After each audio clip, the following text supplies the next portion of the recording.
اب آپ کو بیان کریں گے برج قوس یعنی سیجیٹیریس کے بارے میں کہ ان کا 21 سے 31 اکتوبر کا یہ اشرہ علم نجوم کی روشنی میں کیا کچھ بیان کرنے جا رہا ہے۔ وہ افراد جو 23 نومبر سے 21 دسمبر کے اشرے کے دوران پیدا ہوئے ہیں وہ برج قوس کے تحت آتے ہیں۔ اس کے علاوہ وہ افراد جن کو اپنی درست تاریخ پیدائش معلوم نہ ہو مگر ان کا نام فے سے شروع ہوتا ہے تو بھی برج قوس کے تحت آتے ہیں۔ گو کہ اس اشرے کا یہ وقت آپ کے لیے خاصا مثبت رہنے والا ہے اور آپ اس اشرے کے وقت کے دوران خاصے اہم اور بہتر فیصلے لیتے ہوئے نظر آتے ہیں، لیکن اس اشرے کی 30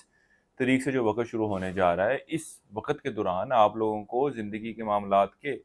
حوالے سے فیصلے لینے کے حوالے سے بہت زیادہ احتیاط برتنے کی ضرورت ہے، کیونکہ اس وقت کے دوران آپ کوئی غلط ڈیسیژن لیتے ہوئے نظر آ رہے ہیں جو کل کو آپ کے لیے پریشانی کی وجہ بن سکتی ہے۔ اسی طرح ازدواجی معاملات کے حوالے سے بات کی جائے تو اس اشرے کا یہ وقت آپ کے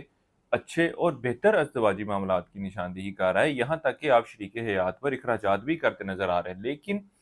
اس اشرے کی جو 30 تاریخ سے وقت شروع ہونے جا رہا ہے اس وقت کے دوران آپ کو اپنے شریک حیات کے ساتھ گفتگو کے دوران بہت زیادہ احتیاط برتنے کی ضرورت ہے، کیونکہ آپسی ناچاکی پیدا ہوتی ہوئی نظر آئے گی اور معاملات خرابی کی شکل لیتے ہوئے نظر آئیں گے۔ اسی لیے کوشش یہی کریں کہ جتنا کم ہو سکے، جتنا مختصر ہو سکے اتنی بات کریں، اتنا بولیں اور معاملات کو بہتر رکھنے کی کوشش کریں۔ اس کے علاوہ وہ برج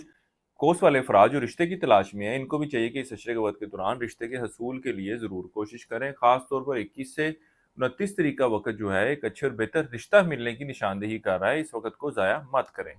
اس اشرے کے وقت کے دوران آپ برج قوس والوں کو اولاد کے معاملات کے حوالے سے بہت زیادہ احتیاط برتنے کی ضرورت ہے، ان کی صحت کے حوالے سے بھی، اور اگر گھومنے پھرنے کے لیے جاتے ہیں تو وہاں پر بھی ان کا بہت زیادہ خیال رکھیں، یہ پریشانی کی وجہ بن سکتے ہیں۔ اس کے علاوہ حاملہ خواتین کو بھی اس اشرے کے وقت کے دوران اپنی صحت کے حوالے سے بہت زیادہ احتیاط برتنے کی ضرورت ہے، کیونکہ اس اشرے کا وقت ایسی صورتحال کی نشاندہی کر رہا ہے کہ جب ان کو ڈیلیوری کے معاملات کے حوالے سے یا پریگننسی کے معاملات کے حوالے سے پریشانی کا سامنا کرنا پڑ سکتا ہے۔ اس اشرے کا یہ وقت ملازمت پیشہ افراد کے لیے خاصی مثبت صورتحال کی نشاندہی کرے گا، یہاں تک کہ دفتری ماحول، دفتری معاملات بھی ان کی فیور میں جاتے ہوئے نظر آ رہے ہیں اور افسران اعلیٰ کے ساتھ بھی اچھے اور بہتر تعلقات کی قیام کی نشاندہی ہو رہی ہے۔ اس کے ساتھ ہی ساتھ وہ برج قوس والے افراد جو نوکری میں تبدیلی کے خواہش مند ہیں یا کوئی اپرچونٹی ان کو ملی ہوئی ہے اس کو اویل کرنے یا نہ کرنے کے فیصلے کے بارے میں سوچ رہے ہیں تو اس اشرے کے وقت کے دوران یہ ان معاملات کے حوالے سے بھی بہتر فیصلہ لیتے ہوئے نظر آئیں گے، یعنی کہ یہ اپرچونٹی کو اویل کرتے ہوئے نظر آتے ہیں جو ان کے رزق کے معاملات میں بھی بہتری کا باعث بنے گی۔ اس کے علاوہ یہ اشرے کا وقت آپ کی اچھی اور بہتر صحت کی نشاندہی کر رہا ہے، یہاں تک کہ وہ افراد جو مستقلی بیماری کا شکار ہیں یا ہاسپٹل میں ایڈمٹ ہیں، اللہ کے فضل و کرم سے، اللہ کے حکم سے اس اشرے کے وقت کے دوران یہ لوگ بھی صحت یاب ہوتے ہوئے نظر آئیں گے۔ اس کے علاوہ وہ برج قوس والے افراد جو بیرون ملک جانے کی خواہش رکھتے ہیں، اس اشرے کی 24 تاریخ سے جو وقت شروع ہونے جا رہا ہے اس وقت کے دوران آپ لوگوں کو چاہیے کہ بیرون ملک سفر کے حوالے سے ضرور کوشش کریں، اللہ کے فضل و کرم سے بہتر نتائج ملتے ہوئے نظر آئیں گے۔ جو مشکلات، جو پریشانیاں پچھلے ایک ماہ سے اس حوالے سے آپ کو درپیش تھیں وہ اب دور ہوتی ہوئی نظر آ رہی ہیں۔ اس عرصے کے لیے ایک وظیفہ آپ لوگوں کو بتا رہا ہوں،